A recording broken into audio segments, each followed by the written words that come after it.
listened to the finance minister, gone through the speech rapidly, and then done our own analysis and thought through what is being presented and what is being discussed.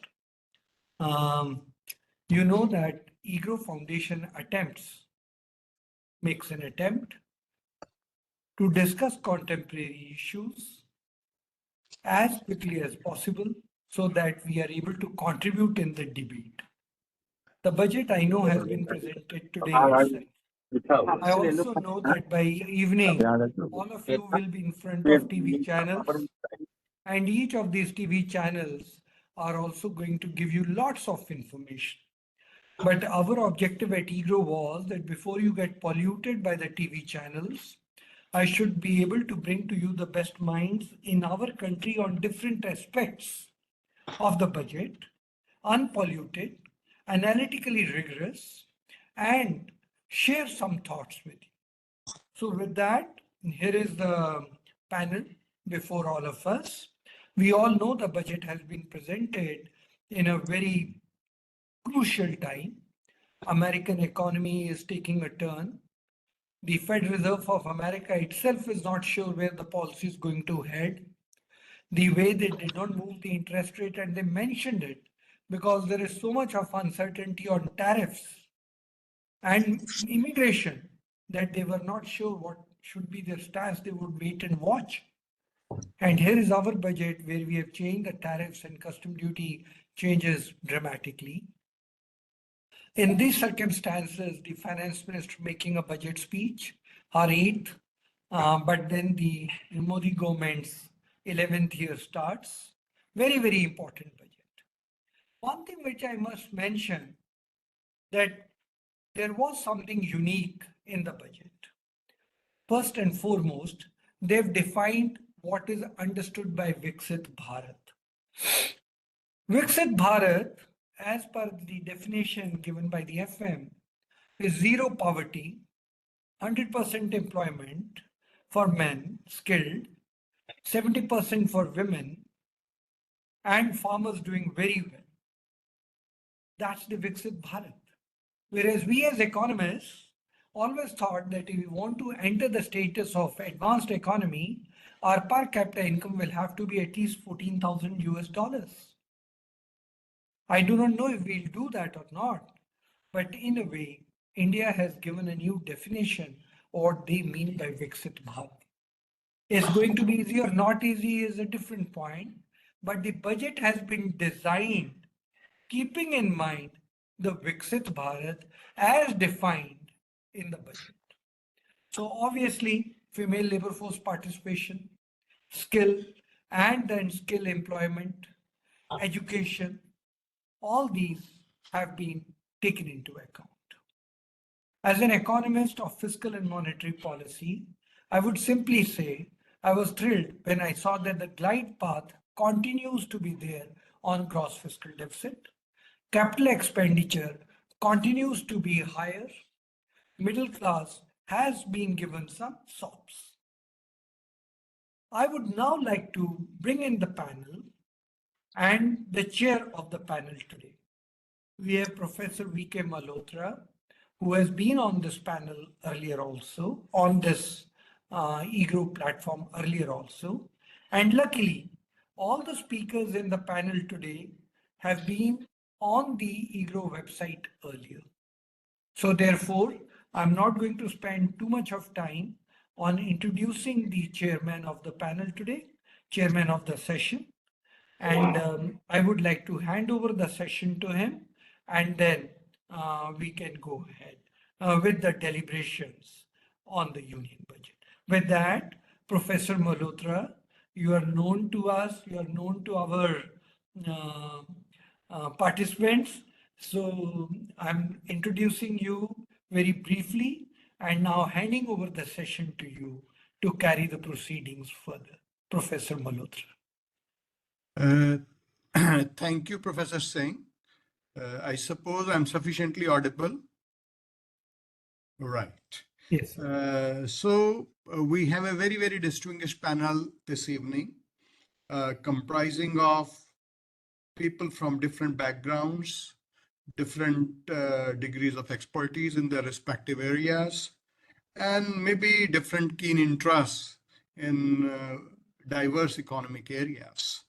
So we have Dr. Rattan, uh, Founder Director EGROW and former Chief Director Ministry of Health and Family Welfare, Colonel MP Singh, who is a known defense analyst to all of us, Mr. Dilip Chenoy, Chairman Bharat Web3 Association and has been deeply associated with FICCI, CII, NSDC, Mr. Baljit Singh, who represents industry and has himself been as an industrialist involved. Okay, he's there? Man, 70% वालों पर ये तीन Okay. चीजें हमारी नहीं है per capita income Okay. Dr. Nirmala Padmanabhan from Ernakulam, who happens to be an independent director of Dhan Lakshmi Bank.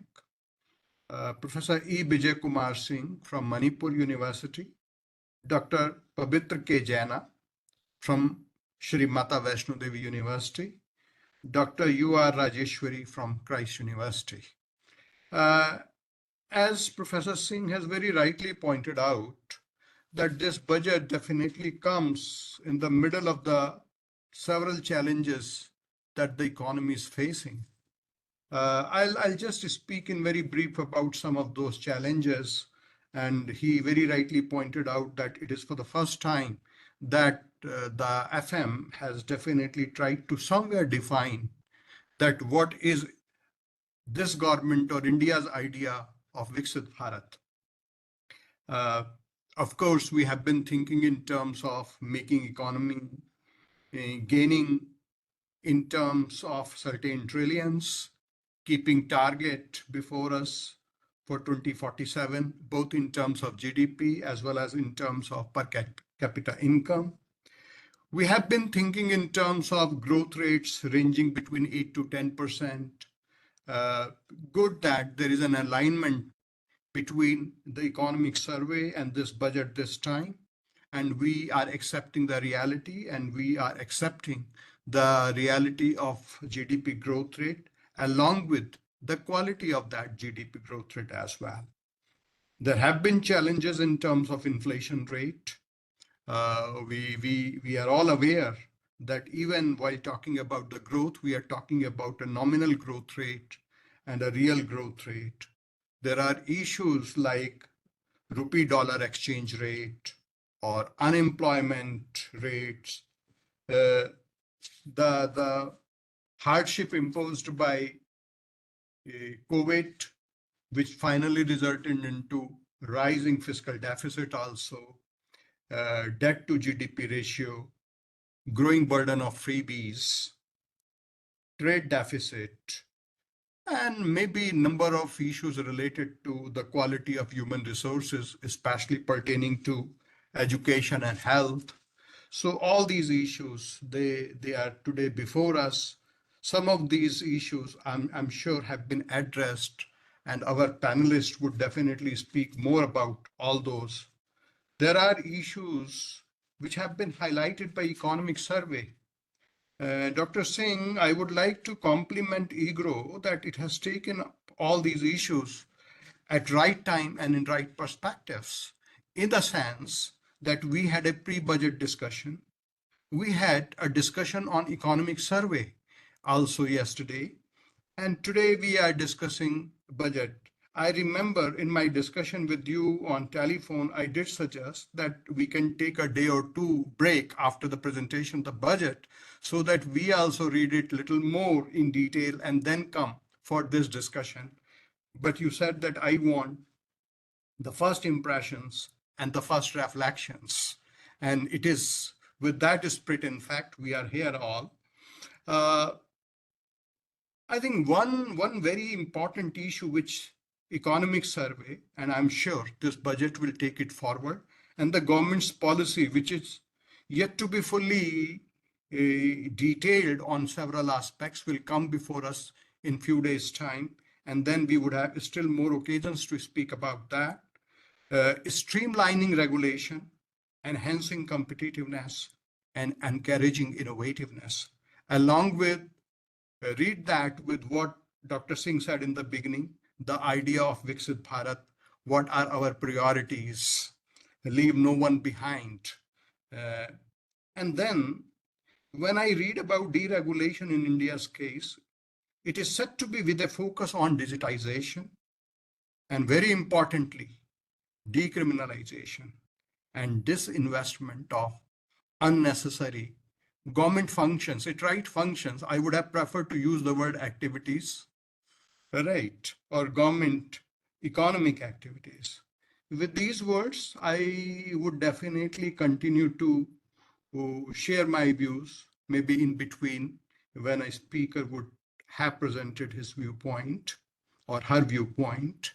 I said in the beginning that we have a very, very distinguished panel with us, and I'm sure their insights, their understanding would help us all to understand these details much better. Maybe they would be answering their own questions and the questions before the nation also. So our first speaker would be Dr. Rattan Chand. Since we have nearly a time of 90 minutes, I'll request each one of the speakers to spend somewhere around 6 to 7 minutes in their initial presentation. And maybe when we'll be left with some more crucial questions, we'll have a very quick second round. So over to you, Dr. Rattan Chand. I know that you have a knack for health and family labor. This is where you would be concentrating today. So over to you, Dr. Chand. Okay.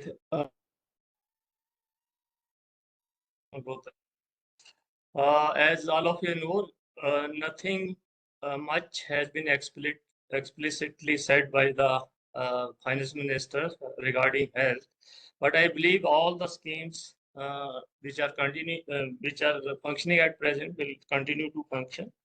These include National Health Mission, then under this various reproductive and child health programs, immunization, national health programs, then also Prime Minister Jan Arogya Yojana, under which rupees 5 lakhs for hospitalizations are provided, then free drugs and diagnostic at various health centers across country, then Prime Minister Jan Aushadhi Kendra, where you can get medicines at a lower rate compared to the market, and Ayushman Bharat Health Infrastructure Mission, National Ambulance Services, and also then assistance to the 2 lakh health center functioning across the country. So these continue. So coming now to the budget, as I could see, around 14% is proposed as compared to the last budget in the area of health, which include Ministry of Ayush, Family Welfare, and Department of Health Research. So as percentage of the total budget outlays, around 2.5% is being spent on the health. So Finance Minister stated one principle regarding health, that is to provide high quality, affordable and comprehensive health care. Some announcements have been made to sector or the related sectors. One of them is the Saksham Anganwadi and Poshan 2.0. So under this, various activities are being carried out, and idea is to provide additional support to the additional financial support. So under this Saksham Anganwadis, nutrition support is being provided to 8 lakh children, 1 crore pregnant women and lactating mothers, 20 lakh adults and girls. Next point mentioned in the budget is this relates to the medical education. So around 75,000 MBBS and MD seats will be added in the next 5 years. So target for 25-26 is 10,000 seats. This will help India to achieve the target of achieve the norm of 1 doctor per 1,000 population shortly. So since 2014, 1.1 lakh MBBS MD seats have been added in the country, which is 130% rise compared to 2014. Then another announcement is establishing daycare cancer centers in all the district hospitals. So the target for 2025-26 has been kept around 200 district hospitals where daycare cancer centers will be established. Then another interesting point is the social security to the gig workers. Those provide online platform services like our Zomato, food, and other shopping networks. So it is estimated 1 crore work. They will be provided identity cards, then registration on the e-Shram portal, and healthcare under Prime Minister Jan Arogya Yojana. And the related program is the providing drinking water through tap to the rural areas. So far, the 15 crore households have been covered under this, which constitute 80% of the total rural households. And this Jal Jeevan Mission, which is providing these services, has been extended to 2028 so that all the 100% rural households can be covered under this. Another announcement is around 75 medicines which relates to the which are useful in the cancer and other rare diseases have been exempt from the basic custom duty. So these are some of the points which have been mentioned by the Honorable Finance Minister in her budget speech. I think I stop here. Thank you. Thank you, Dr. Chan. You have rightly underlined that some of the initiatives taken by the government include Saksham Anganwadi's Portion 2.0. Very importantly, increase in number of seats of MBBS and daycare centers, and inclusion of gig workers for social security or for increased social security. I know and I read some of the expectations from the budget included some more exemptions with regard to the custom duties, and that is what seems to have taken place in fact. So our next speaker would be Colonel MP Singh, who is a defense analyst and specializes in defense and geopolitical issues, in fact. So, Colonel Singh, could we have you? Thank you very much, Chair. And Okay. today's union budget was quite a, I think, good, well-presented budget of the government. I would be basically looking at the defense outlay and try to analyze where do we fit in, because defense is such a thing that the expenditure on defense is generally compared geopolitically with the expenditure being incurred by our adversaries and what are the modernization plans the country has. So, seeing from that lens, I feel this outlay of 6.81 lakh crores, which is a marginal increase from the previous year's outlay of 6.21 lakh crores to the defense, is acceptable. It is fine, but some of the newspapers also have reacted that this defense outlay is no big bang in the defense budget. Though I don't completely agree with it, but at the same time, I feel that yes, defense does require a lot of allocations in terms of money, because we are becoming a 5 trillion economy, and if the country is going to become such a strong economy, we do require a very strong defense forces. And if I compare it with the spendings of the our neighboring country China, then we are actually far behind. China had an outlay of official outlay of $296 billion, in year 2024, India was at $75 billion. In 1990, China and India, both these countries were spending $10 billion on the defense. 1990. And today, 34 years later, they have jumped about 3 times, or I would say almost 3.5 times our expenditure.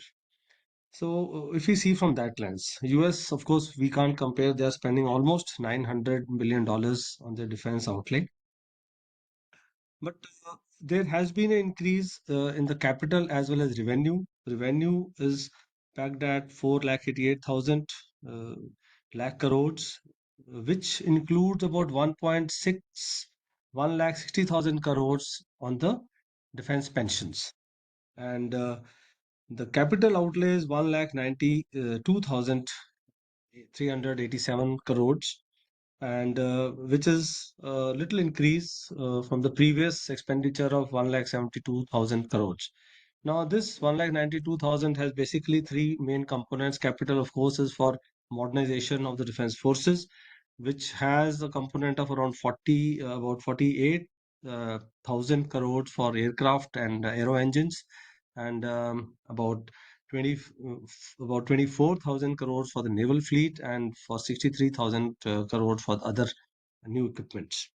One good thing is that 75% of the procurement has been decided by this government is going to be from the domestic sources, which is around 1.1 lakh crores is going to be taken from domestic sources. And this actually is a big boost, not only to Atmanirbhar Bharat, which I feel, and every year this is growing. The negative list of defense procurement is growing every year, and this also saves us a lot of money, because like if I compare Rafale, the cost of Rafale is about 15 to 1600 crores, and the cost of Tejas is less than half of that, with pretty equal capabilities. So I feel that is probably one of the reasons I feel that the government, it seems that we are not increasing the defense budget, but actually I feel we are more into indigenization of the defense equipment, and we are saving a lot of checkers money, but we are equipping the defense forces quite well. So other increase which is there, which is seen, is DRDO allocation, which is always welcome, because DRDO is our R&D department. There has been an increase to about 26,817 crores. Previously, it was 23,850. So there has seen a good increase. Also, the border roads. Yes, border roads is something which we need to boost our border infrastructure, because as we all know that our adversary is always boosting the border infrastructure. So the border road allocation is also a good amount of almost 7,000 crores. One more thing which is affecting the defense budget is some big deal ticket defense deals are in the offing, which require payment in installments, like about 26 Rafale marine fighters. This will be costing government about 63,000 crores.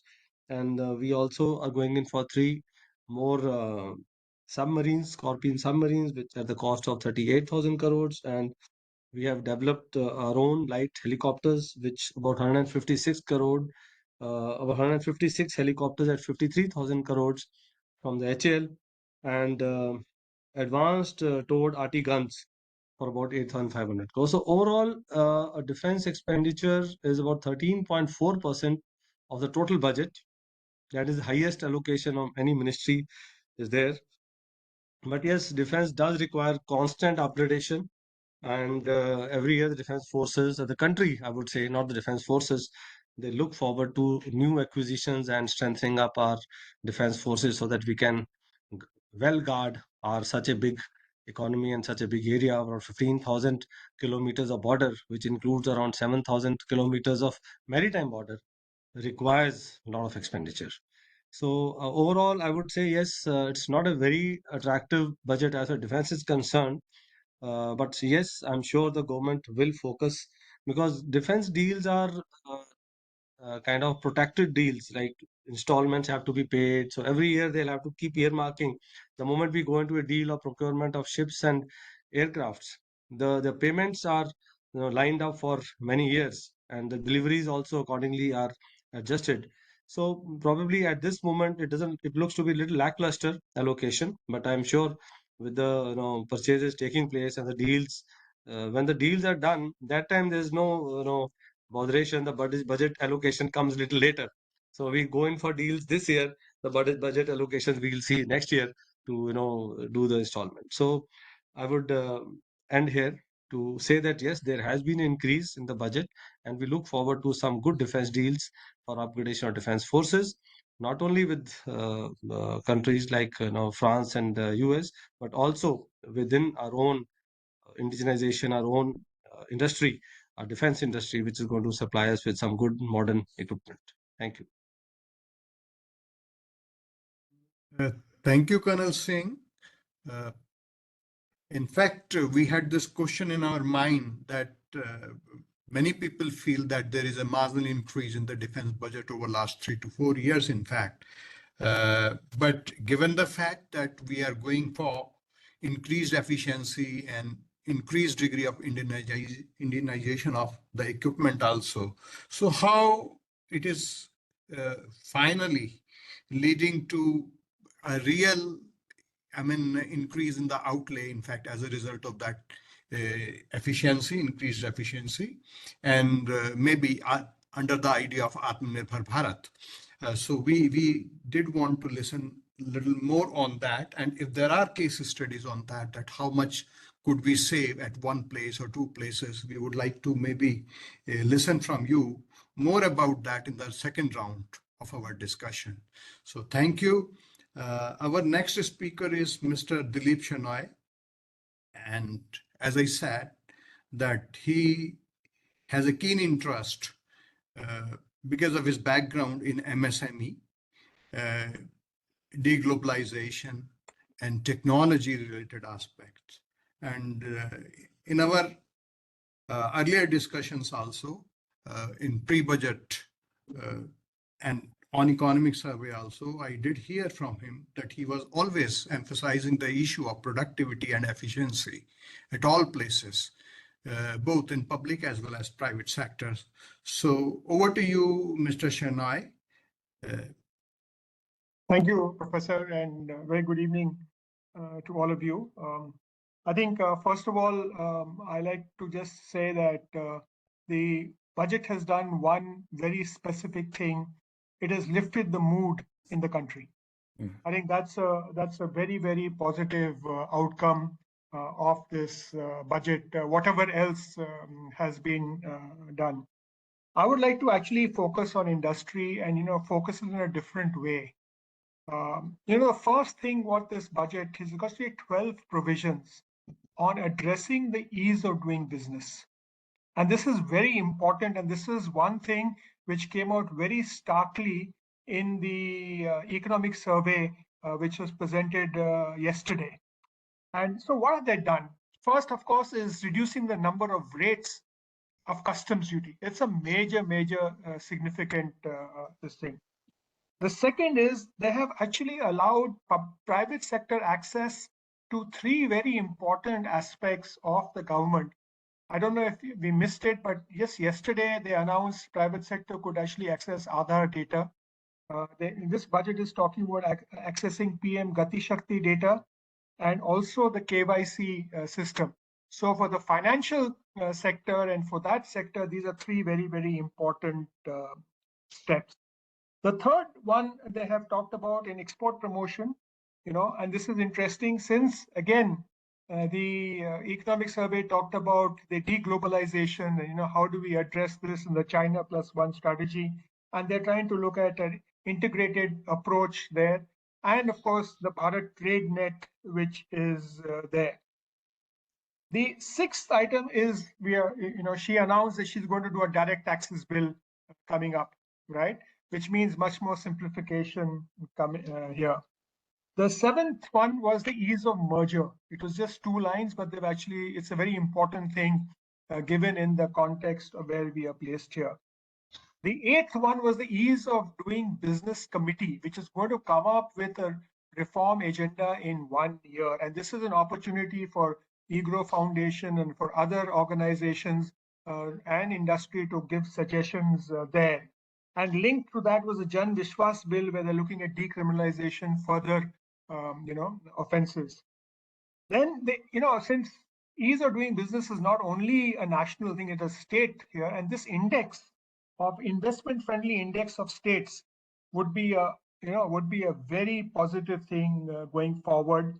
And the last one, which is a very messy kind of affair at the moment, was the mining sector reform. So she's actually looked at these 12 areas. The 12th one is the modified UDAN scheme. So these 12 areas really focus on ease of doing business and improving the whole aspect of the business facilitation. The second aspect, and this is also mentioned in the pre-budget memorandum, a pre-budget discussion that we also talked about yesterday, was focusing on employment and the need for labor-intensive sectors.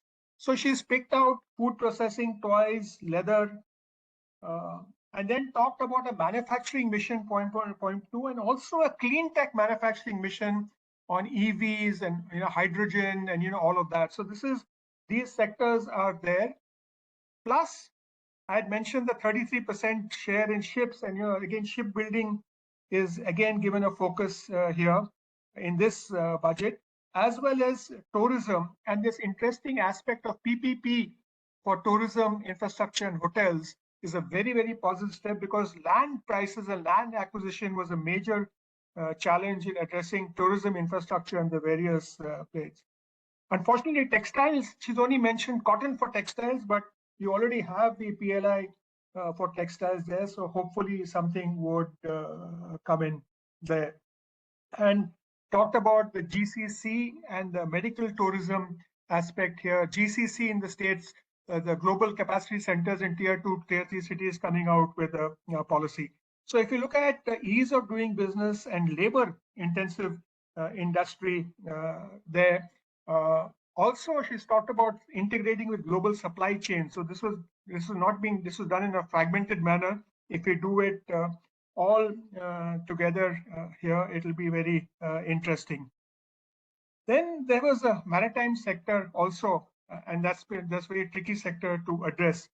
I think in the MSME sector, and since I talked about it yesterday, she's of course reclassified the MSME sectors, right, and enhanced the investment levels and the turnover levels, really literally increased them. And interestingly, this is one of her shorter budget speeches, right? And if you look at it, a lot of sentences go in Annexure 1, which is the Annexure A, B, C, D, which was the pulses and the Atmanirbharta and the India Post and D. But I think if you look at increasing the turnover for micro enterprises to 10 crores and investment to 2.5 crores, similarly small enterprises from 10 to 25 and turnover from 50 to 100, and medium enterprises from 50 to 125 and 250 to 500. This allows those people to actually expand. So if you saw one particular slide in the Chief Economic Advisor's presentation, he talked about why people prefer 250 people units versus 300 person unit. And I think this addresses that to a little extent, and I think hopefully it should go forward. The second thing which is done is really increase the credit guarantee, availability to the guarantee cover, from 5 to 10 crores, and I think that she's trying to address the finance there. But the real interesting part is this credit card for micro entrepreneurs. Given the success of the Kisan credit card, and even she's talked about new benefits for the Kisan credit card. But this takes off like that, then this will be a really big support for micro entrepreneurs, and also the scheme which she's talked about, first time entrepreneurs based up on the Stand Up India platform. And finally, for startups, a lot of positives, increasing the number of, and that's a sector which I also represent. A lot of startups in the Web3 sector. There's alternate investment fund coming in there. The number of years have been increased, significantly. So all in all, for industry, it's a positive budget. Mostly, one of the things was challenging consumption, if you can get consumption going again, and through these sectors, look at investments coming in here. And also, since most of these are employment generation sectors, I think it will also help in addressing the employment problem. So those are the points I just wanted to share with you. One last point, actually, for the virtual digital asset sector, is kind of been a mixed bag. They have actually enlarged the definition of virtual digital assets to include anything on a blockchain. Now, will that impact the development of this sector going forward? Don't know. It's too early to say.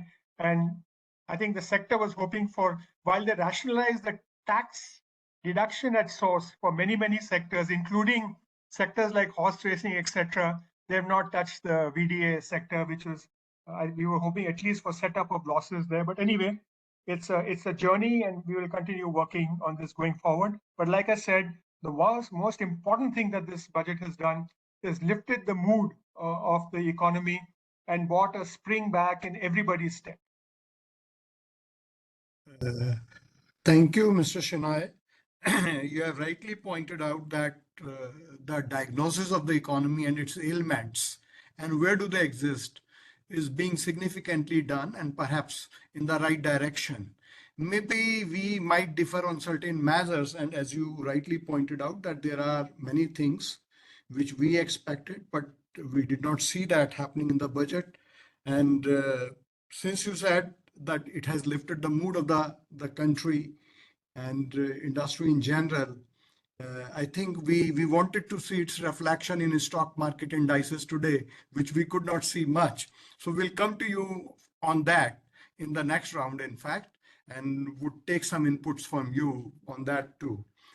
So next speaker would be Mr. Baljit Singh, and he represents Mohali industry and is personally one of the front industrialists in superplastic area. So could we have Mr. Baljit Singh?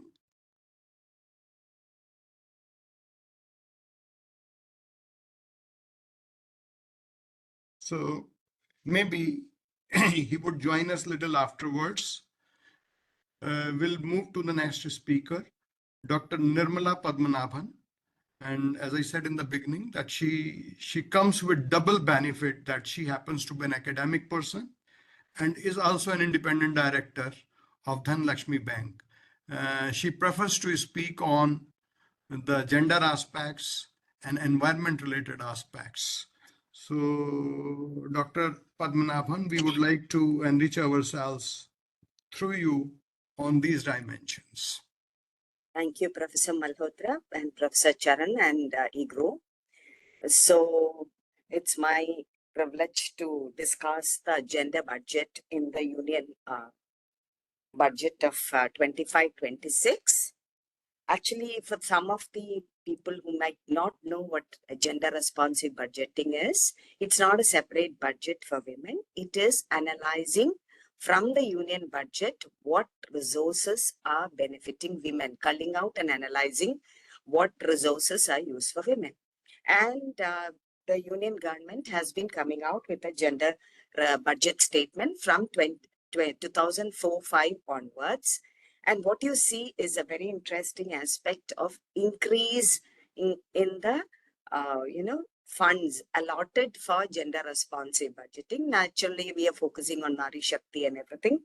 So the gender responsive budget statement, which just accounted for about 2.3% of the total budget size in 2004, now has risen to 8.36% of the total outlay of the budget. And actually, last year, though 6.79% was budgeted, the revised estimates show that 7.98%. That is, normally the revised estimates always understate the budget estimates. I'm glad to say this one is where the revised estimates are more than the budget estimates. And this year, it is 8.36%. Now, the gender budget statement has got three components. Part A, which involves all those schemes where 100% of the funds are reserved for women.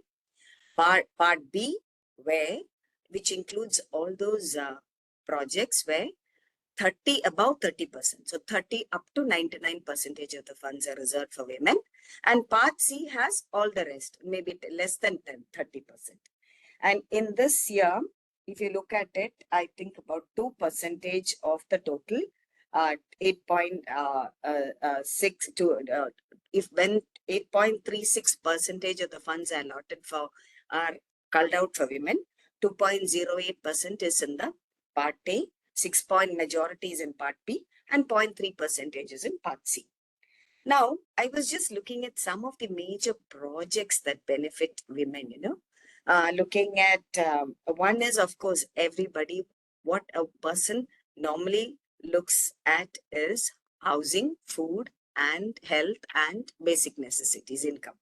So housing, if you take one of the major components in the gender budget is the PMAY, the Prime Minister's Awas Yojana, where both rural and urban together about 77,000 crores are set apart for women. That is one of the biggest allocations. Second is, once you have a house, then you need food.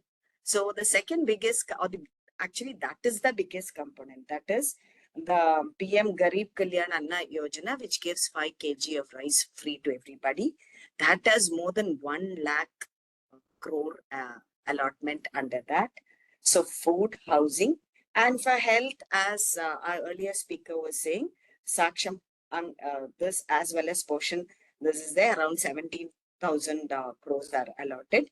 And we have already seen for health, the daycare center, all these also, the National Urban Health Mission, 8,700 crores, the cancer center, all these will, daycare center for cancer will obviously benefit women, because any illness, it is normally, even if males are sick, not only as patients, even as caregivers, males are sick also, it is the females who will have to look after the patients. So any daycare center which caters to all this will certainly have a gender dimension.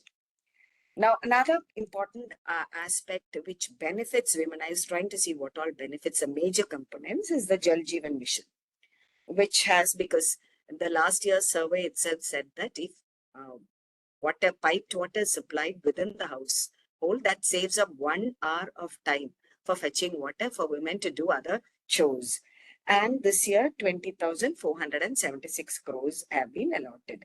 But my concern is last year actually 34,000 crores were allotted, but only 11,000 crores were utilized for. So ultimately, it is not what is allotted, but actually what is utilized effectively is what matters. So let us hope that this year, probably as our FM herself said, because of election year, once the election is announced, you can't organize a number of activities. So there is election protocol. Maybe they couldn't spend the funds.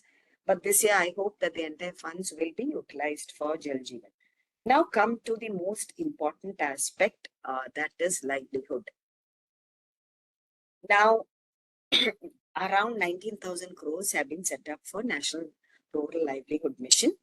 And what normally everyone looks at in the budget normally is the amount set apart for MGNREGS, because that is the ultimate safety net for all rural women when they don't have MGNREGS, is what offers them a security. That is slightly disappointing, because the year before, that is 23-24, whereas 47,000 crores were set apart for that. Last year, only the actual revised estimate show it dropped by around 10,000 crores, only around 37,000 crores were spent. And this year, we have only allotted 40,000 crores, not even the amount that was used in 23-24. So that is a slight area of concern, because that is what most of the, even the aged women, all these women depend on this for a livelihood, this for the MGNREG. Then comes, of course, there was a number of schemes that the FM announced that this is a 6 year. I felt that the emphasis on agriculture this time, crop diversification, all that, the pulses Atmanirbhar Bharat, all that will benefit women, because significant portion of rural women are involved in agriculture. So I think these also will certainly benefit. And now come to the the skill development and entrepreneurship. Normally, this year they have also said that they have a special scheme for 5 lakh on promoting 5 lakh crore entrepreneurs among women. This is where I have a slight concern, because I was also looking at all the schemes specified for skill development, entrepreneurship specified in the economic survey. And most of these schemes, I think somebody should really look into it.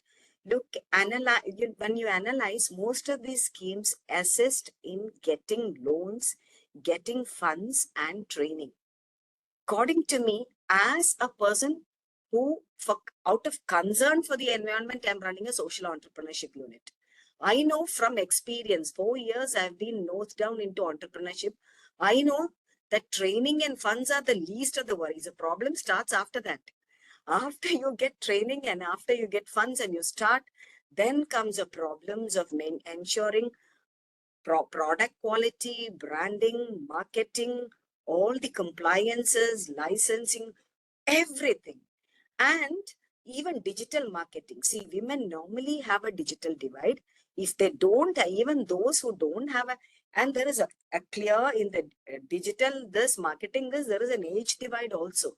Elder women like me will not know Instagram and taking photos and making reels and everything. And second is that even if you don't have the digital divide, you will have acute time poverty, where you have to combine your household chores, everything, and you don't have the time to focus on everything. So clearly the time that a lady can spend on entrepreneurship is different from what the needs of a woman entrepreneur I have experienced is different from that of a male entrepreneur. So just funds and training is not a solution. And some form of digital marketing. And I really honestly don't know how to access the digital marketing facilities available. So there's a lot of hurdles that we face. And that is why we have started. And I was looking at how many business incubators government is supporting. See, I'm not talking about startups. I'm talking about livelihood business incubation, where you enable a woman to earn a small livelihood. I was looking at how many focus on women per se, very few. I think I found only one in Andhra Pradesh, started by the state government. So these are some of the concerns. If somebody from EGROW can analyze and bring out special, because starting is always easy. So sustaining a business is entrepreneurship is what is difficult, and entrepreneurship is good for women, particularly rural women, because it will enable them to combine their care sometimes with they can work from home, near home, all those kind of things. Now, another 2 points I would like to say. One is two critical schemes of the Ministry of Women and Child Development. One is the scheme of Samarthya, and the mission, the two critical schemes of the Ministry of Women and Child are the Sambal and the Samarthya. Now, I hope, because I have not looked into the details, I find there's a significant increase in allotment for Samarthya, because Samarthya is very critical, because that includes a Palna care, the child care center. Because providing funds, and this is not enough. A woman to work, she needs someone to take care of the family, the child, now aged care also. So the Patna centers or the other crush centers are very, very critical for a woman to enable her to go and out for work. That has doubled from last time, revised estimate shown 953. Now it is 2396 crores. But again, my concern is last year also some 2600 crores were allotted, but only half was spent. So we really need to look into why the amount that is spent for such a critical segment is not spent and address issues. And another is the the Sambal, which is a care, security of women. We know, but some Nirbhaya, Abhaya case happens, everybody rises up and do all sorts of gimmicks, and then we forget about it.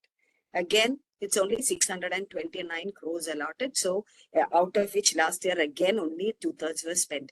These two schemes, we really need to analyze what is wrong in not spending it. So with that, I think I have already taken up my time. I might not be able to touch on the environment thing, but one positive thing I love about the union budget, I must say, is the output outcome framework, which really measures indicators. And I have been, when we are starting a business incubation center for women in our college, I have been borrowing a lot of the output indicators for startups from those. The performance-based evaluation is excellent, and that I hope will be extended to all the projects. Thank you so much. Thank you, Dr. Padmanabhan.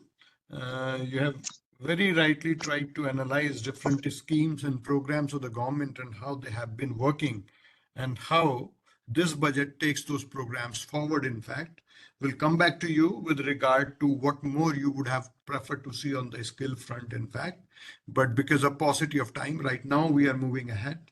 Our next speaker is Professor E. Bijoykumar Singh from Manipur University.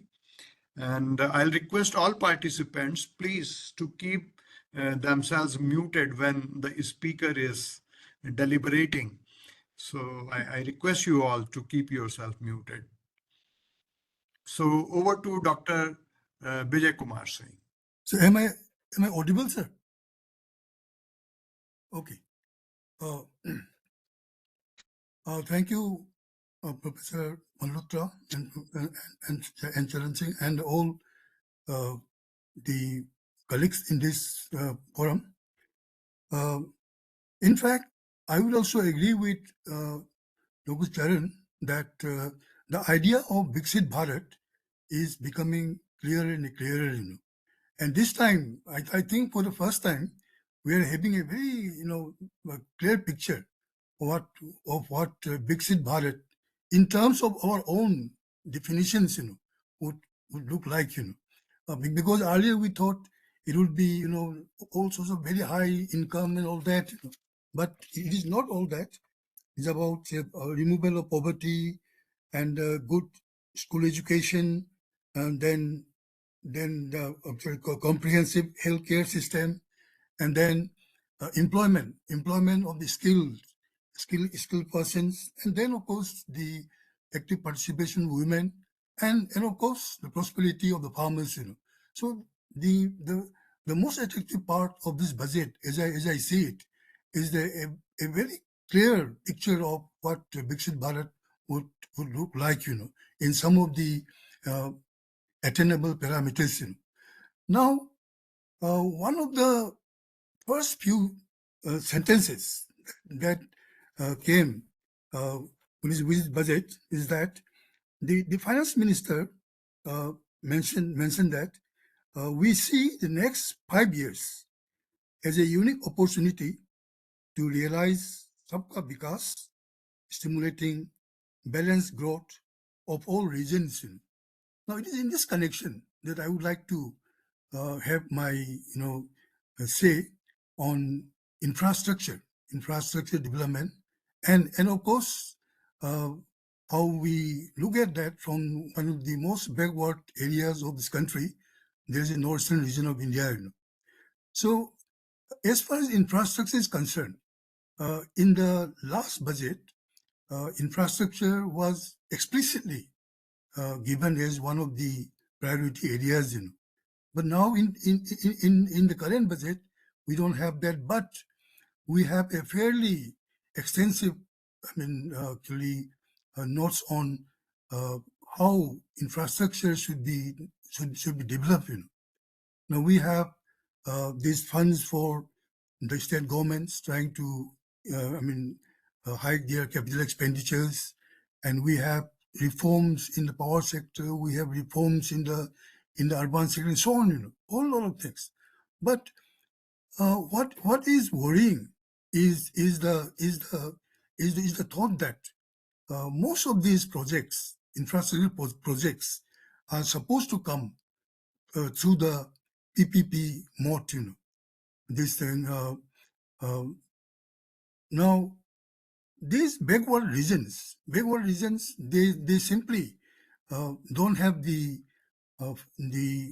resources, and also they don't have the capacity, and they are also not very attractive for investors. So what happens is that when we when we say that the development of infrastructure in all the regions should come through this PPP mode. Now there is a problem for these backward areas. They will simply be unable to catch up with the rest of the country, because actually, as I said, they have this thing resource problem as well as the capacity problem. Now those things should be very carefully looked into. Otherwise, the areas for development in infrastructure are actually very, very, positive, and they can actually bring about a very rapid changes in the this thing in the overall economic environment. But my worry is about this actually regional actually balanced growth. Whether this type of infrastructure creation can deliver.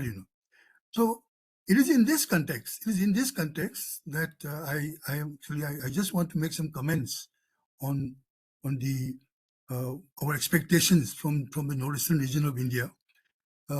Northern region of India. Actually, last time in the last budget also, we didn't have much specific proposals in the budget, but this time we are expecting a lot, because the Honorable President also had mentioned in our speech that the government is very sensitive to the needs and aspirations of people of this region. So we thought something would come up. And last time we had this idea of Purbodoy also.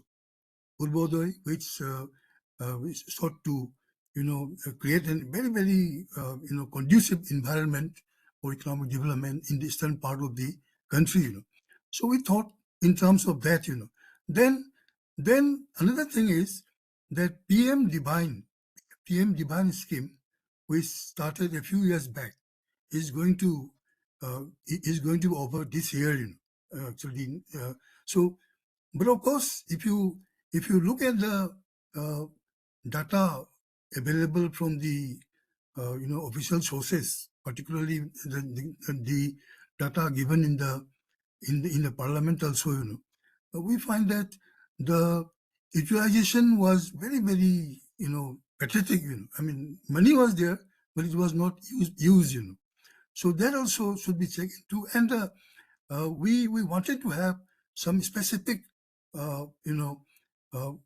projects for the region, because of course this region has the advantage of having a 10% share of all the allocations of the various central government ministries. That is there. And because the expenditure has increased, the budgeted expense increase, our share also will increase. But those are not very very general type of things, not specific, and we would like to have specific things which can be easily monitored also. Because we have this problem of lots of money are being pumped into this region. At the same time, lots of money are again going out. We simply cannot retain that. So that is the issue.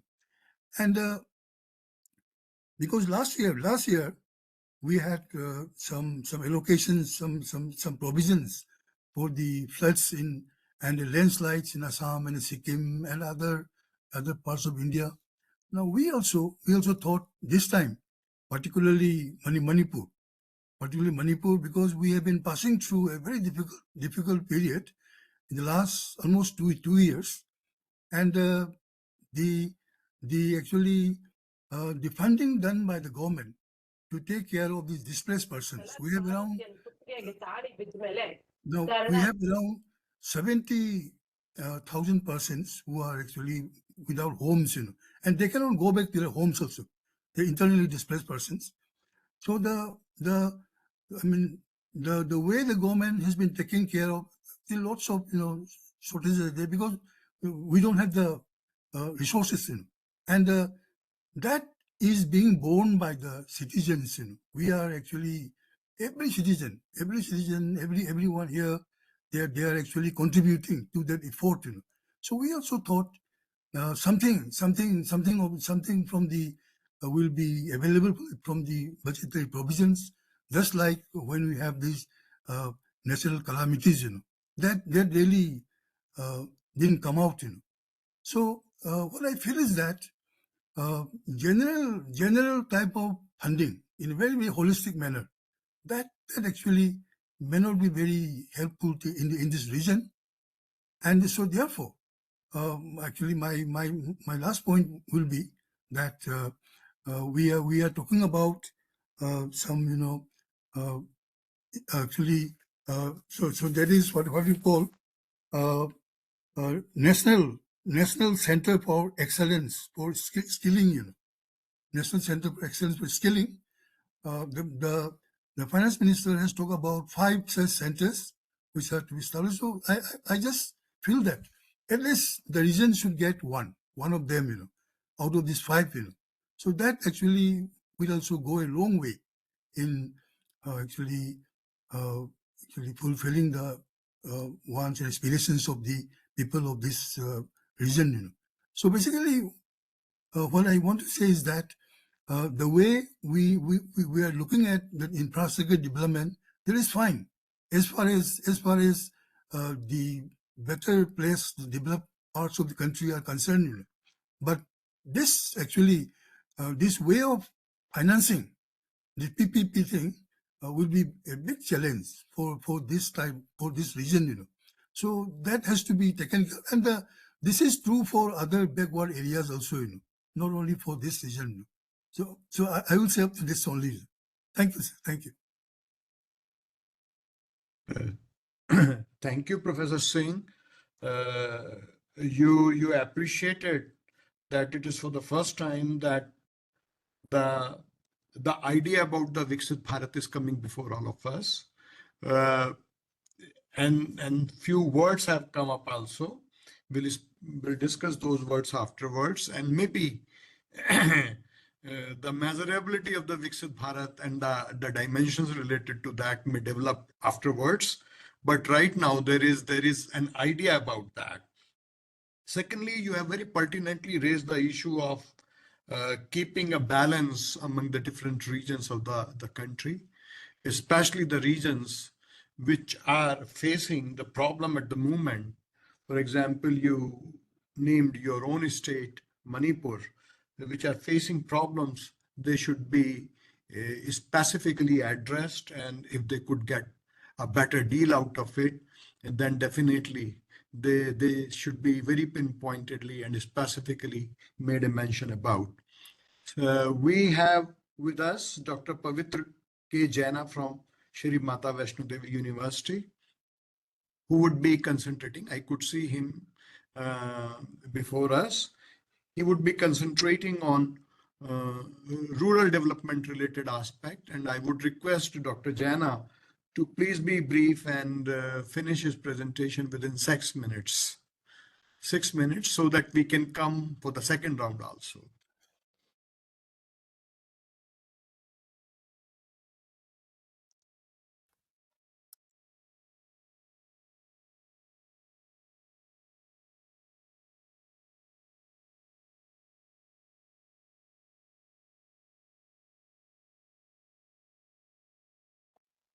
Am I audible? Am I audible, sir? You are audible. You are audible. Thank you, sir.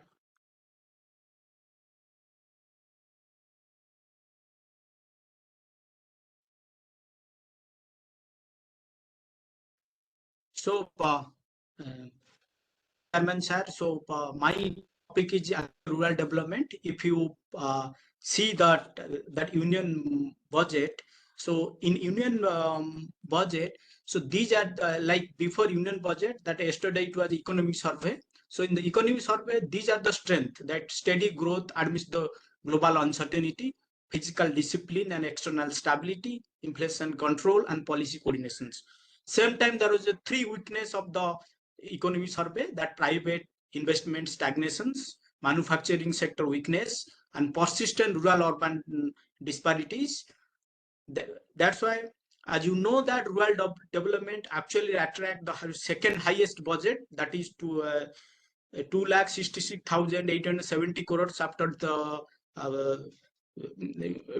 defense. So there are a lot of attention has been done, as the previous speaker already spoken about, but the real meaning of the Viksit Bharat, that is, here I want to say that zero poverty, 100% good quality school, access to high quality, affordable and comprehensive healthcare system, 100% skill labor, 70% women in economic. So 70% women in economic activities, farmer making or continuing the food basket for the world. So if you talk about the rural development, so in the rural development, we have actually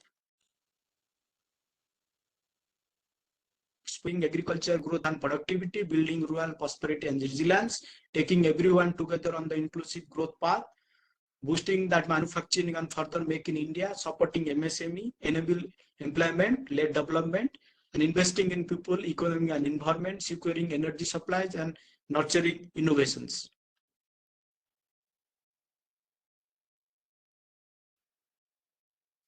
So, Madam Finance Minister also explained about there are 4 pillars of like our this year budget, that is agriculture, MSME,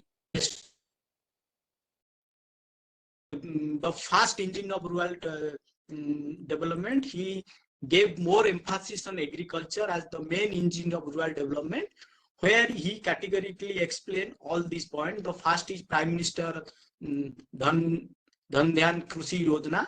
Second is building rural prosperity. Third is Atmanirbhar pulses.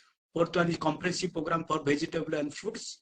And 5th is Makhan Board for Bihar. 6th is National Mission on High Yielding Variety Seeds. 8th, 7th is Mission for Cotton Productivity. 9th is enhancing the credit for Kisan Credit Card. So if you talk about the first point, so he talked about developing agri-district program, where he talked how you can develop that agri-district, that is enhance of agriculture productivity, adopt crop diversification and sustainable agriculture practices, augment post-harvest storage at panchayat and block level, improve irrigation facility, and the 5th one is to avail the long-term and short-term credit. This program is likely to help 1.7 crore farmers.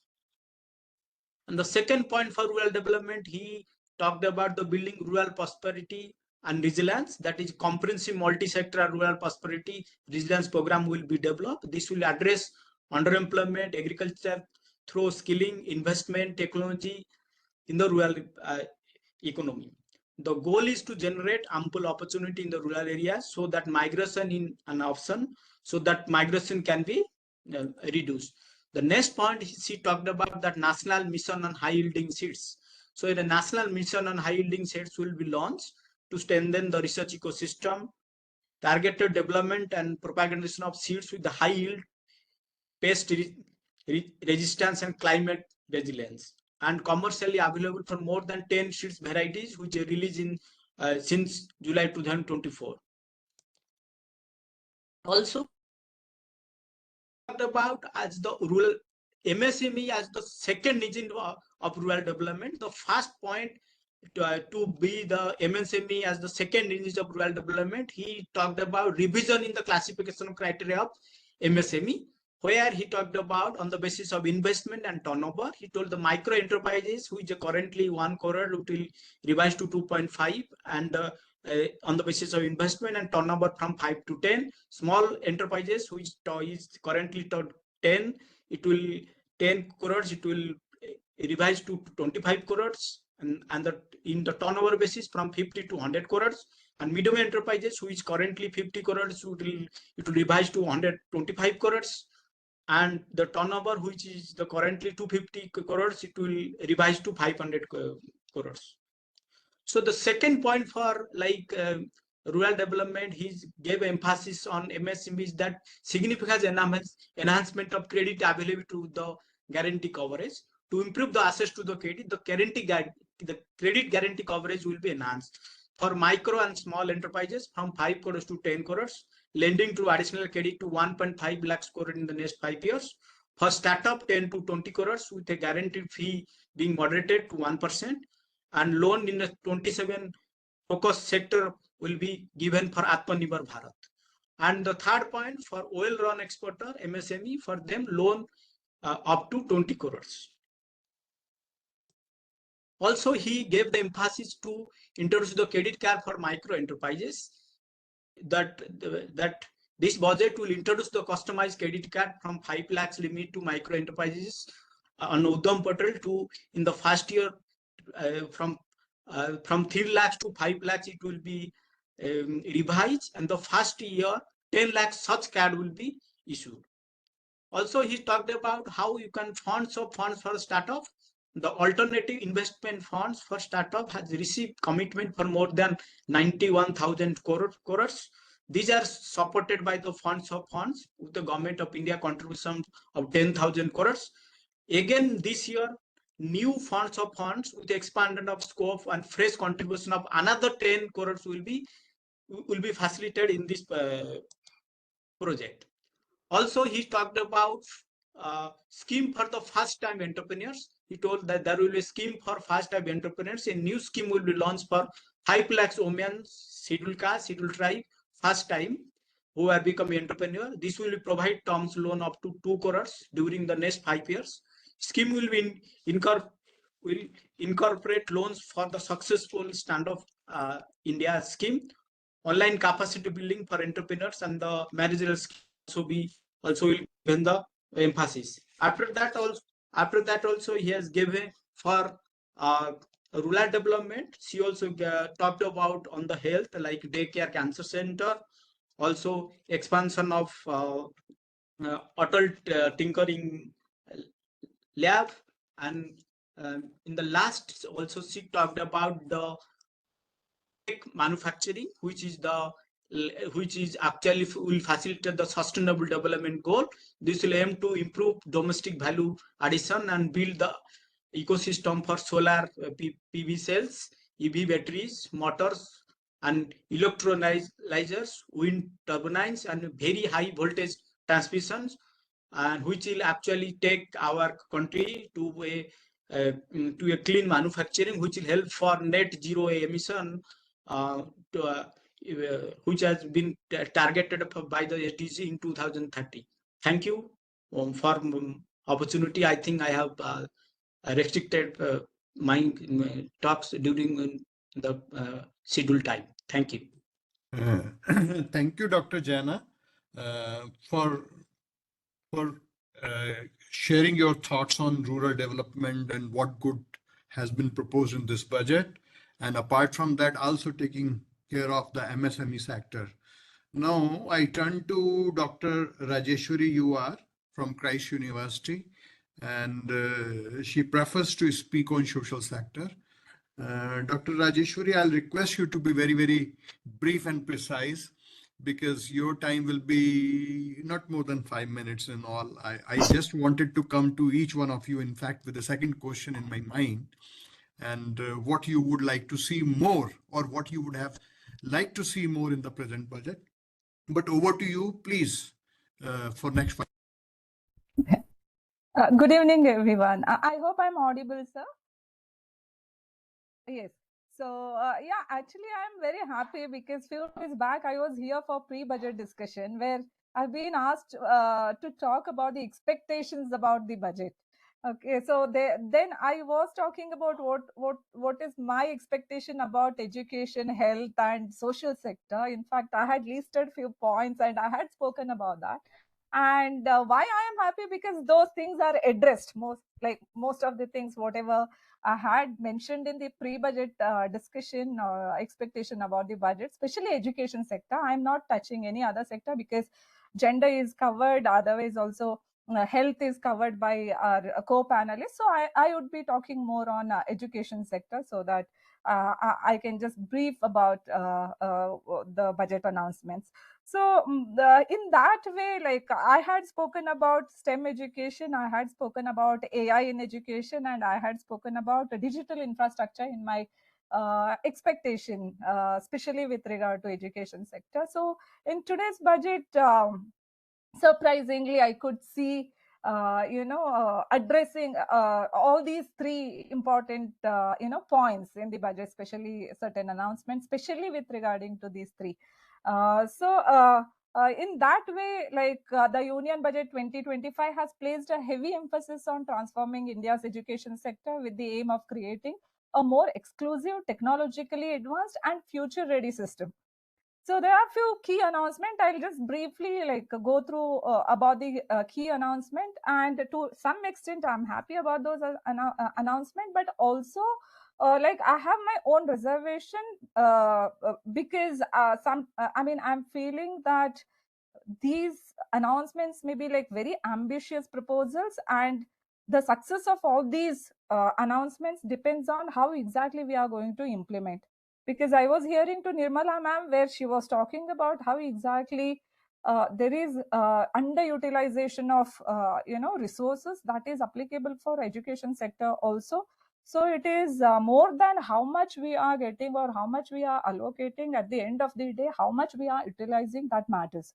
So some of the key announcements, if we look at, especially with respect to education sector, one of the flagship announcement in the Union Budget 2025 was the proposal to set up 50,000 Atal Tinkering Labs across government schools over the next 5 years. These labs aim to foster innovation, critical thinking, and a scientific temper by introducing students to STEM education, especially science, technology, engineering, and mathematics. So this announcement is in line with the Atal Innovation Mission, which has already set up around 10,000 labs in the last few years. The second major announcement that is basically to address the digital divide in the Indian education system, where the Union Budget 2025 has allotted resources for expanding broadband connectivity to all the government secondary schools and primary healthcare centers. This initiative basically aims to increase the digital penetration and provide equitable access to online learning resources, enabling schools to offer virtual classrooms, digital assessments, and interactive learning platforms. The third important scheme which I could see that is Bharatiya Bhasha Pustak scheme, which aims to provide digital format books in regional language to make learning more inclusive.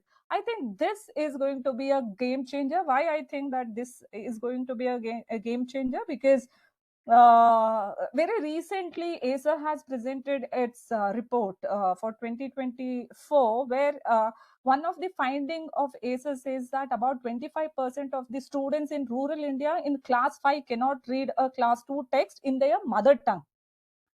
So basically, language is a barrier, especially when English is a very prominent language of communication. So I think this scheme is going to be a game changer for me, where students can access the textbooks in their own native languages. Then the another interesting this thing that is with related to skill-based education, the budget includes a proposal to set up 5 national centers of excellence for skilling in collaboration with global institutions. These centers will offer specialized training in advanced manufacturing, artificial intelligence, and other emerging fields to equip youth with industry-ready skills.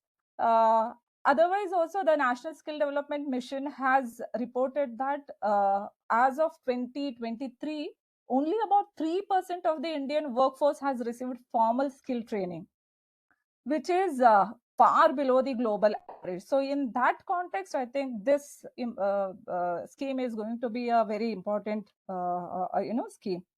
And apart from that, as somebody mentioned, another this expansion of IIT infrastructure, and as well as in the field of medical education, the government has proposed adding 10,000 new seats with a goal of 75,000 seats over the next 5 years. So this is very much essential to address India's acute doctor shortage or human resource shortage, particularly in rural areas. And the last one with related to the budget has allocated 500 crores to establish a center of excellence in AI for education. Otherwise, also like this AI-driven employment, AI-driven skills, and so on. So in that way, I think this is going to contribute a lot, especially in the education sector.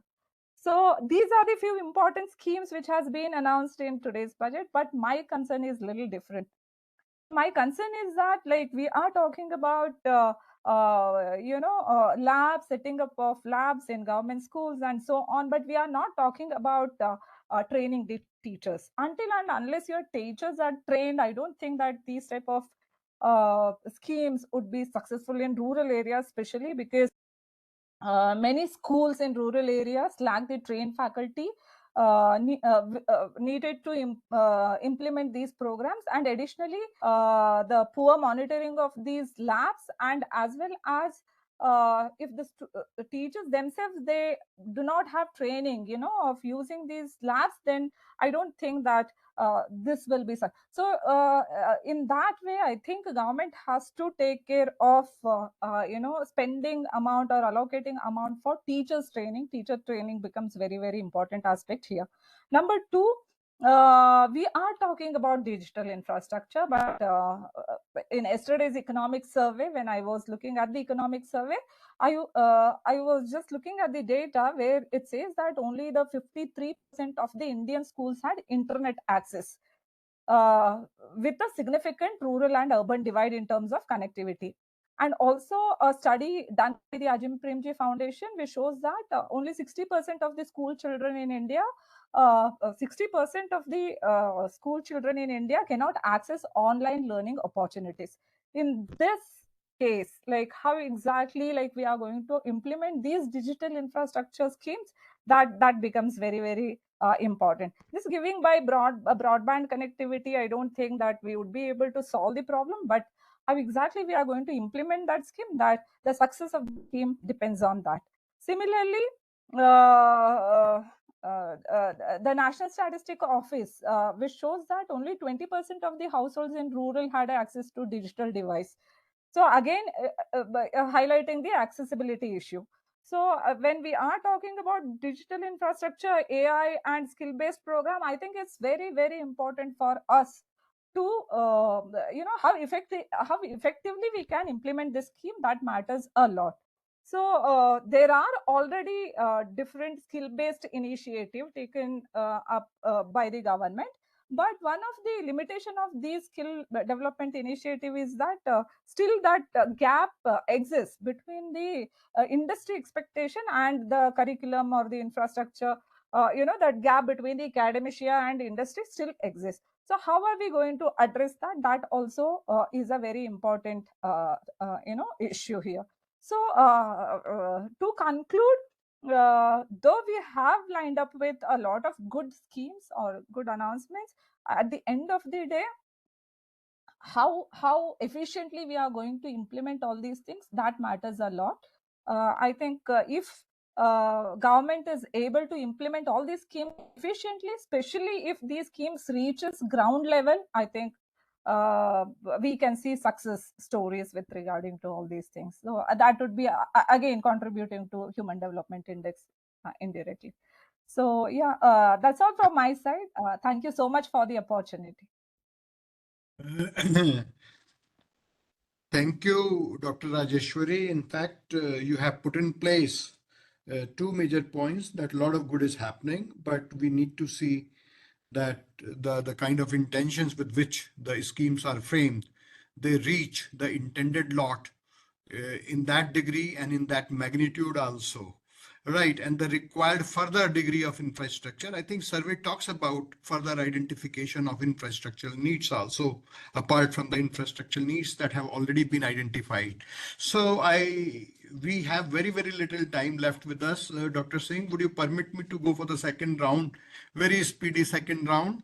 Absolutely. You are the chair of the session. Right, Such right. an intellectual Right. So, Dr. Rattan Chand, could I come back to you? Dr. Rattan Chand? Yes, yes. Okay, okay. Anything more that you would like to add? Number one, very, Yeah, very briefly. very crisply, not Yeah, taking more than a so minute.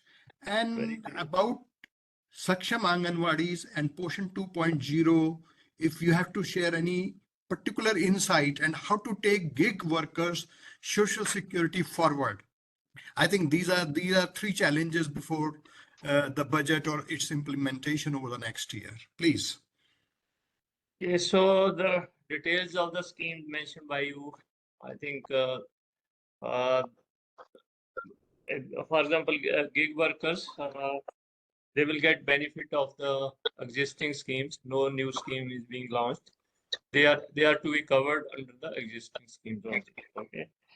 So far as the health sector is concerned, I think we have lots of infrastructure spread over all throughout the country in all the states, and the health is a state subject. But the implementation is a problem in many areas. So efficient management of the services is very essential. We don't have a specialist. We don't have doctors at some places and other paramedical staff. And also important is the provision of the consumable medicines and diagnostic services at the health center. If all these schemes, whatever we have, are implemented successfully and efficiently, then I think it will go a long way to provide universal health coverage. Thank you. Thank you, Dr. Chan. Can we come back to Colonel MP Singh?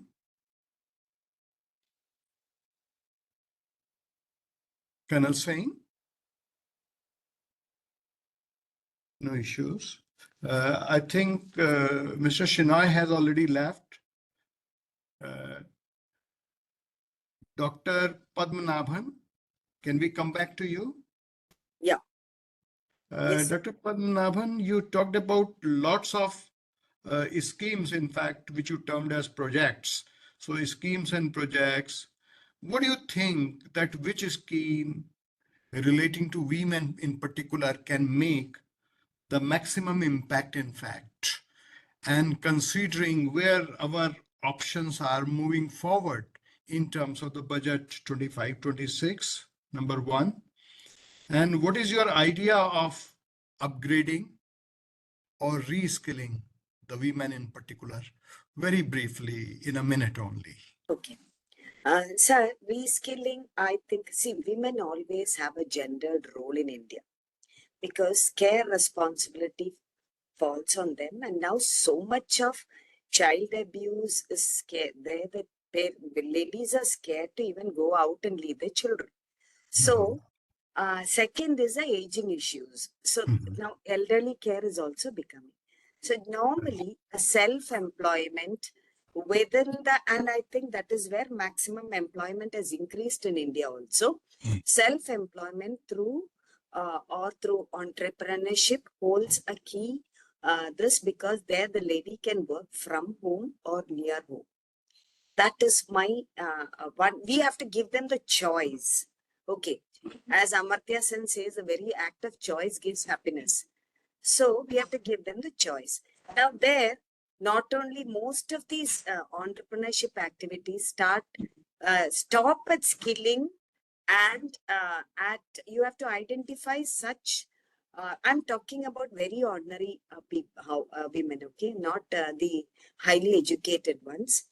And they need some livelihood option which they can combine their gendered roles at home.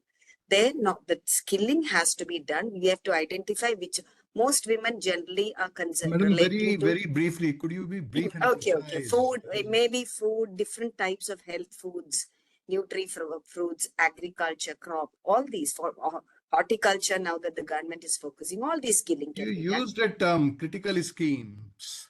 So which is the most critical scheme in your viewpoint? I would say all schemes which give livelihood opportunities.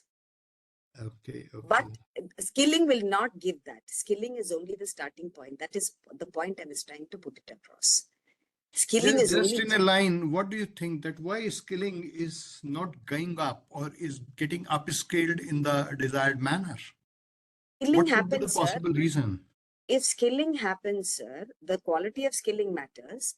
Second, if skilling happens and you give funds and you start an entrepreneurship, the toughest point is sustaining that. So we need to think beyond skilling to support in sustenance of a business. That is what I'm talking about. In product quality, compliances, branding, marketing, all these are critical. That kind of support is rarely offered. That is what makes it very difficult to sustain. Thank you, Dr. Padmanabhan. Can we come back to Professor E. Bijoykumar Singh?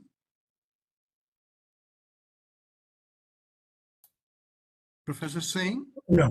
Would you like Thank to you. add something more to what you said? And if you have an idea of further sharing with us the infrastructural needs of the northeastern sector, so please share that over a minute. Yeah. One of the points that I had missed out was the developments in the air connectivity. This is coming up in a very big way, and this is very helpful for my state also, because many of the roads are in such a condition that you cannot use them properly. And so that is actually a very welcome step, and that has been specifically mentioned. Now, actually, I just want to make a very general comment in line with what Dr. Rajeshwari has mentioned. Yes, we have so many very, very bright policy programs. Now it is important to see how they are implemented. Now sometimes we are different. Our performances are very different because we are different. And we should not try to mainstream everyone. We should not try to think that everyone should become the same. So this diversity has to be acknowledged, and that is a very general comment which I believe to be valid for all other policy matters as well. So thank you, sir. I just Thank you. said that. Thank you, Professor Singh. Dr. Jena, Yes, sir. anything more that you would like to add from your side, which you may have missed, in fact? And Yes, sir. your presentation did make a mention about a line, migration as an option, but not as a necessity. Whereas the whole world is talking about, the economic survey itself talks about the international increased mobility of the Indian manpower. So how do you align the two aspects? Yes, sir. So the first thing that I have missed that for also she has talked about that for rural development. So they want to develop the tourism industry, that they want to develop top 50 destination across the India. Also, they want to give more emphasis on medical tourism. Also, that mining sector reform is also coming for actually rural development. And the second question, what you have asked, that migration is options, but like migration, anyhow the migration will happen. So that's why that was a sentence that is written. Trump that is also saying don't migrate to our country, but the whole world is not accepting this line. Right? Because since that in our country this expenditure in R&D is not much compared to that advanced country. So obviously our best mind want to work in a best R&D ecosystem. So that's why the migration will happen. This is happening across the state, across the country. So that's why migration will happen. So it will be option, but we cannot stop it. Thank you. Okay, thank you, Dr. Jana. Dr. Rajeshwari, we are back to you. So anything more that you would like to add? And you made a beautiful point that despite the fact we may allocate funds, but insufficiency of the other required facilities may not lead us to fully utilize those allocations, one, and may take us to completely or optimally use the benefits of the schemes. That's another point.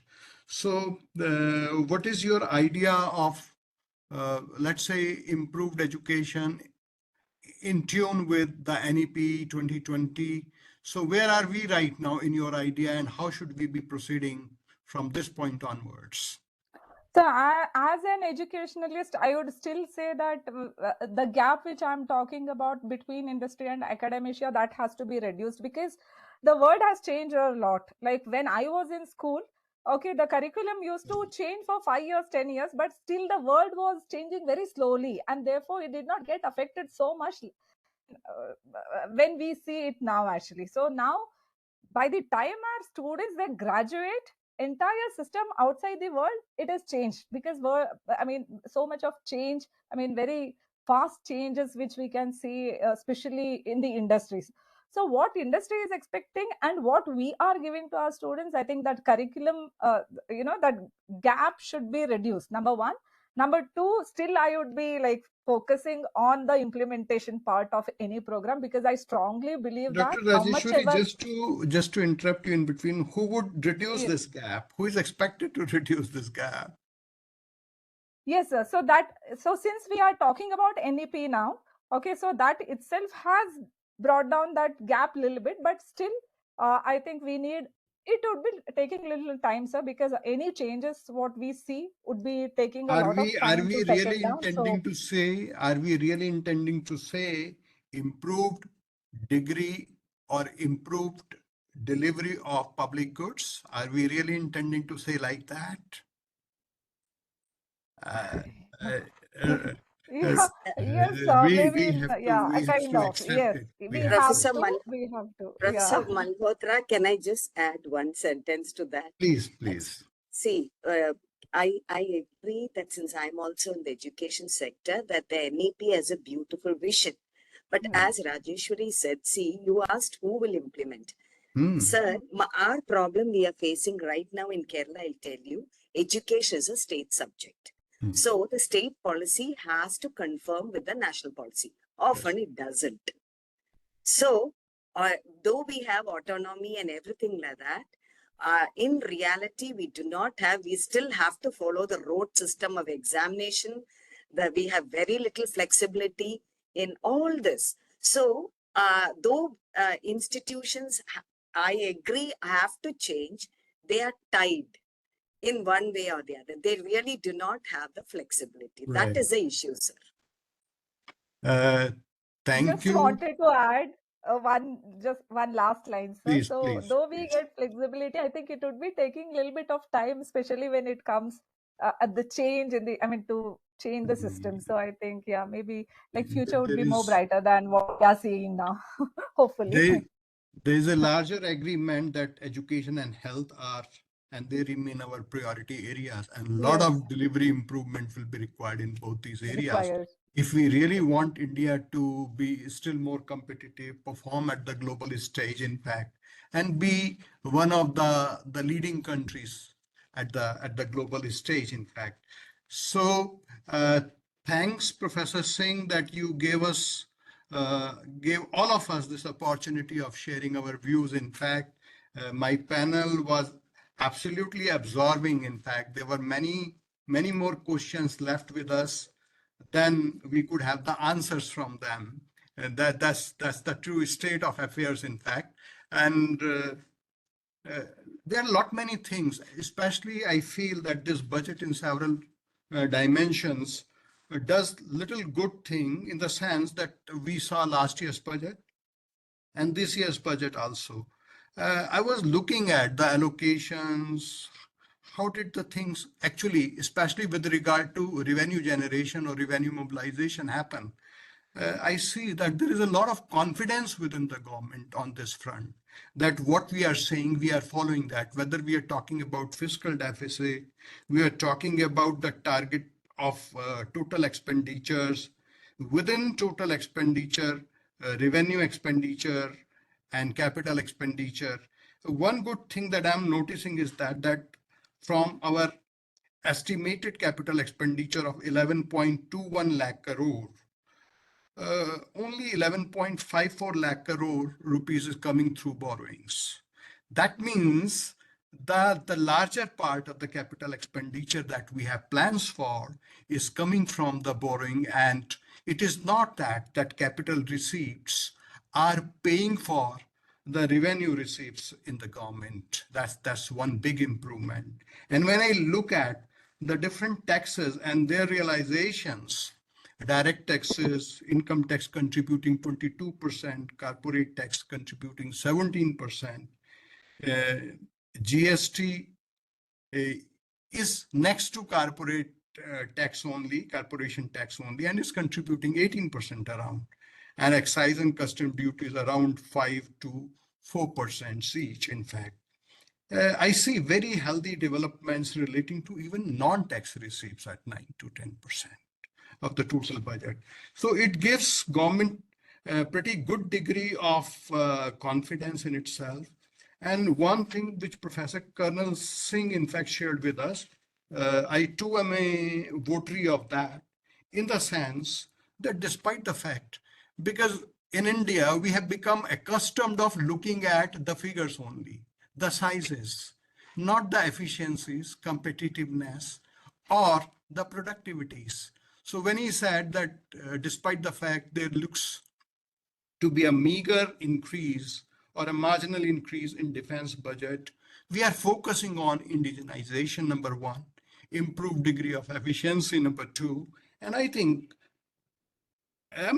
despite the fact expenditures may remain marginally up, but if we have better delivery, improvement in efficiency and on productivity front, which Mr. Chenoy every time make a point about productivity of a small scale industry, medium-sized industry, large industry, and even micro enterprises.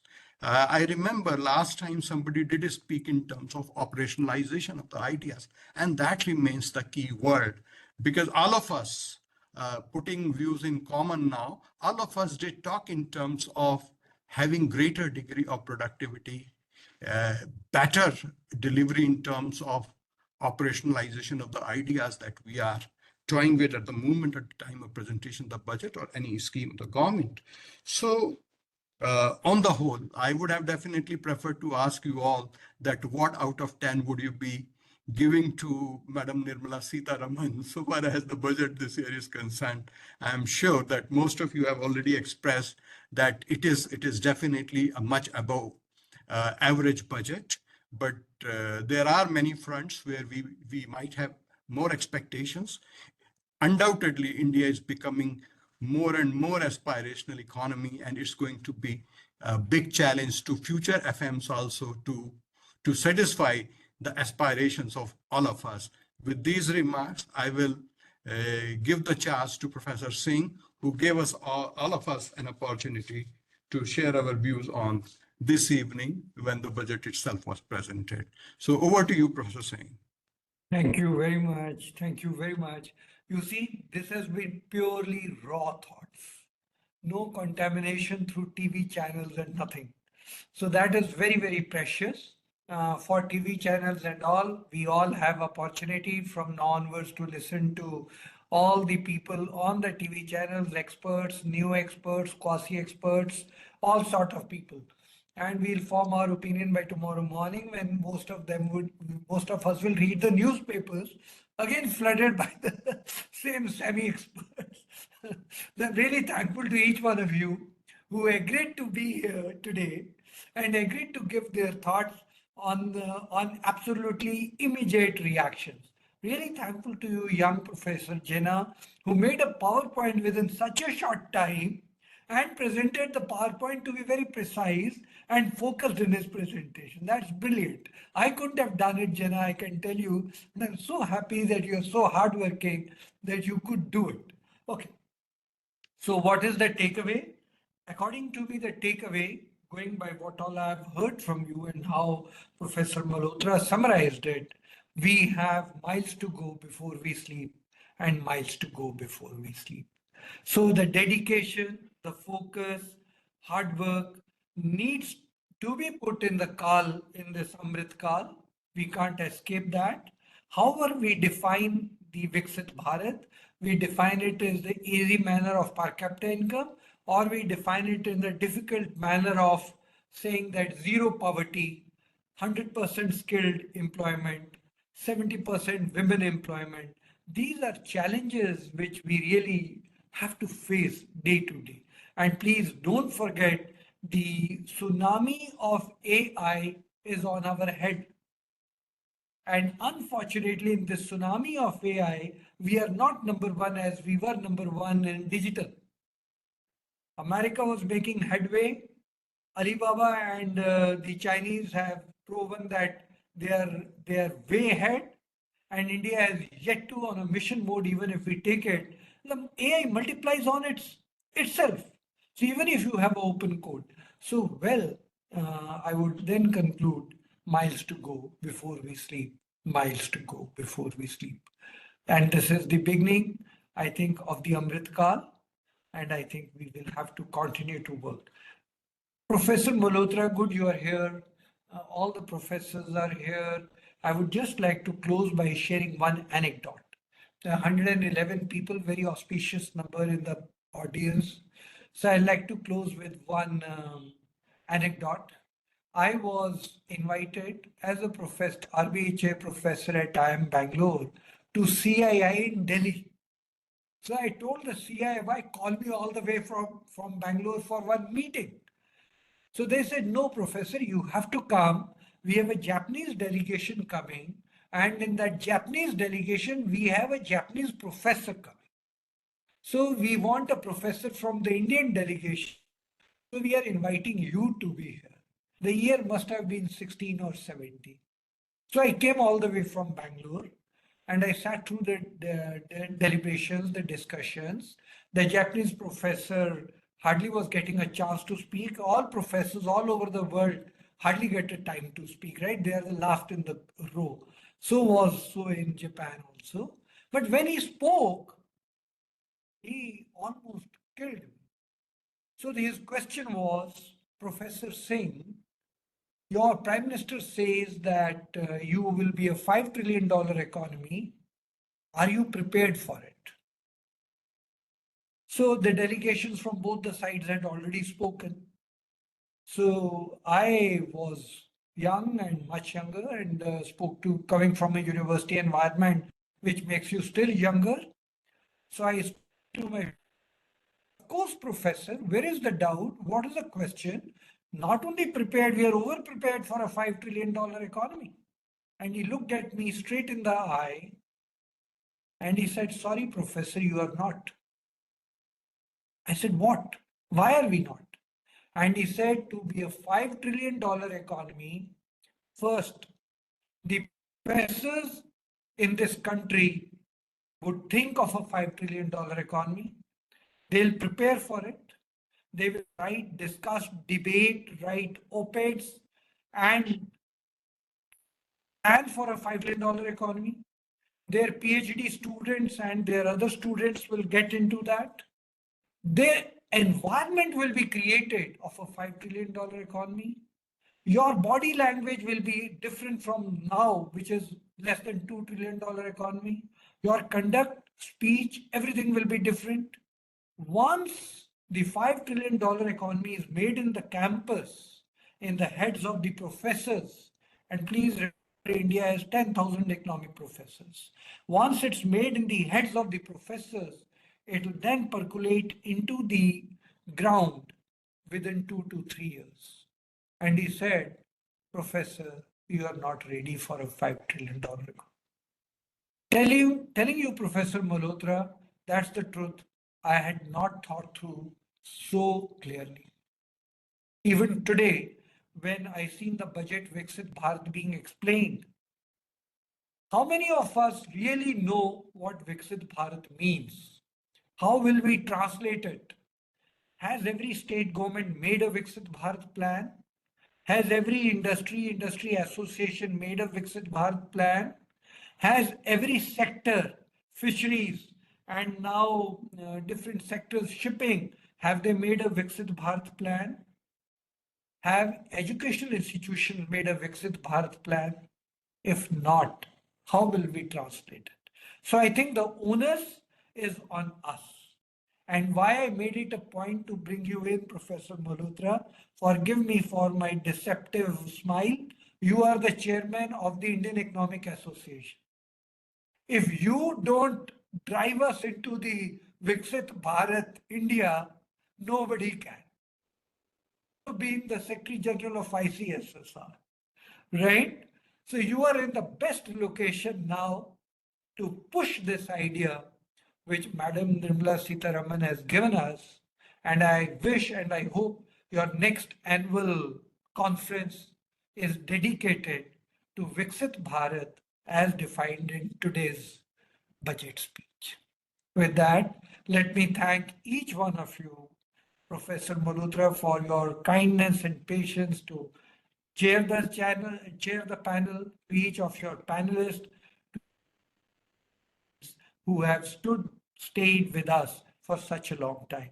And I only hope that when Professor Malhotra does the Viksit Bharat Indian Economic Association annual meet, we will all be there remembering today and contributing to his deliberations. Thank you very much. Now, this speech, this panel discussion of today, very, very rich. I'm sure richer than what you will listen in any of the TV channels. I'm sure about it. Will be there on our website tomorrow.